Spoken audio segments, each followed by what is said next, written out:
Hello and welcome to Brand X Review. Something I'm going to cover is something here that keeps cropping up, usually in stupid comment sections regarding Star Wars, which isn't something that I talk about much on the channel nowadays for reasons that'll become apparent.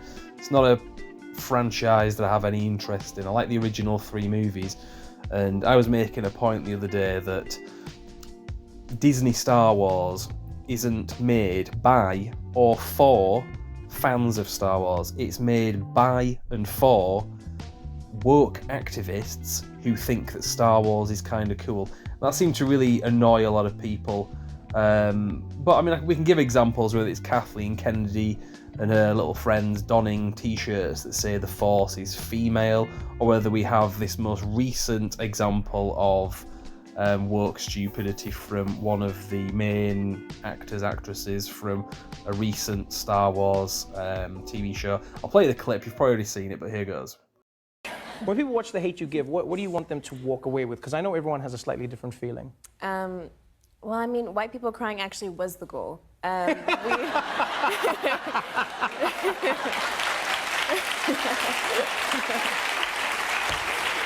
was the goal. And as if that's not bad enough, I've got to show you this picture of Carol Vorderman. She's a former game show host, kind of celebrity in the UK, bit of a troublemaker, and here you can see she's proudly wearing the word woke, because one thing that we get accused of a lot in anyone that criticises wokery is that we use that word as if it's our word. It's certainly not our word. It's people like that, Carol Vorderman, and that mentality. That's their word, not ours. They reuse it all the time, and we only ever use that to criticise them for doing so. So that's one thing, because, as I say, one line of defence that's taken by the woke is to say that we're using that as a snarl word. It's like, well, we might be snarling when we are responding to you, but that word isn't a snarl word. It's not like the N word, for example. Now, another line of defence that the woke often take is to say that you don't know what the word means, and will sometimes try to trip you up and one-up you just by simply replying, define woke.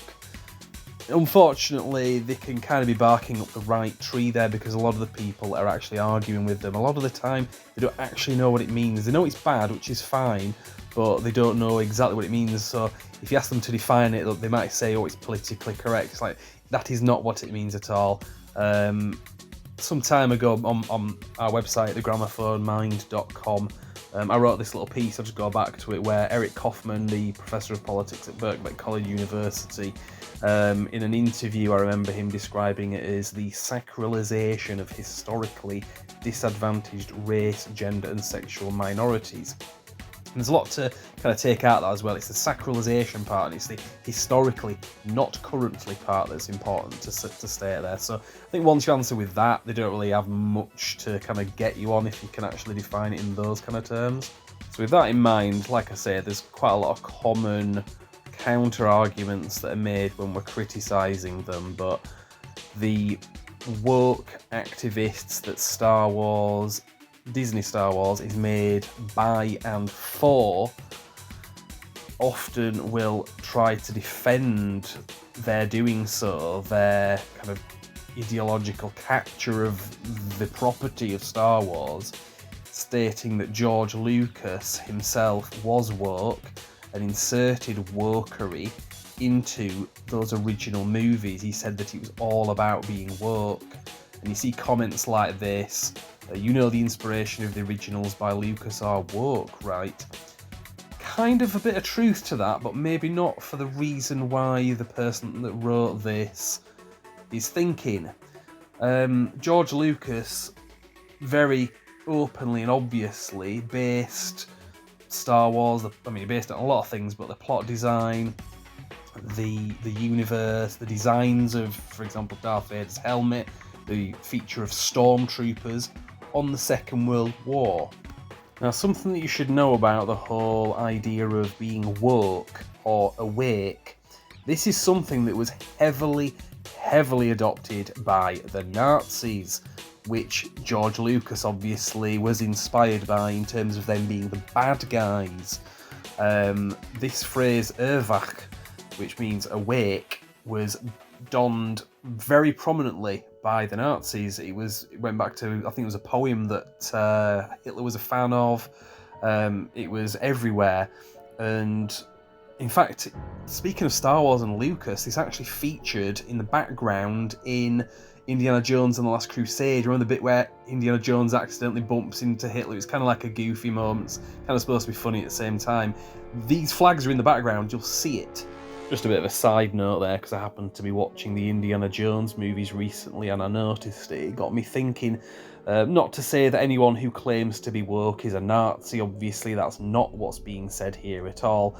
Having said that, the surgical and chemical castration and sterilisation of children in the name of an ideology does sound like something the Nazis would get involved with. But that brings us back to people like Carol Vorderman here, who is proudly displaying the word there itself.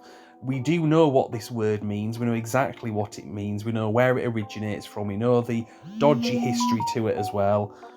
Just like I know I should turn my phone off on silent when I'm recording a video so I don't get interrupted by the notifications.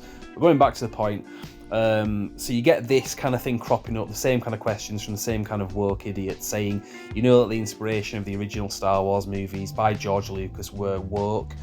That isn't the case at all, or at least not in the sense that they think they were. If there is any inspiration by wokery, it's the fact that the Nazis used that word, and also the Nazis were a massive influence for George Lucas. And of course, the Nazis weren't the ones pushing back against pronouns and making white people cry, which is what it seems that Star Wars is predominantly about now that it's under Disney, so that's why we're criticising them.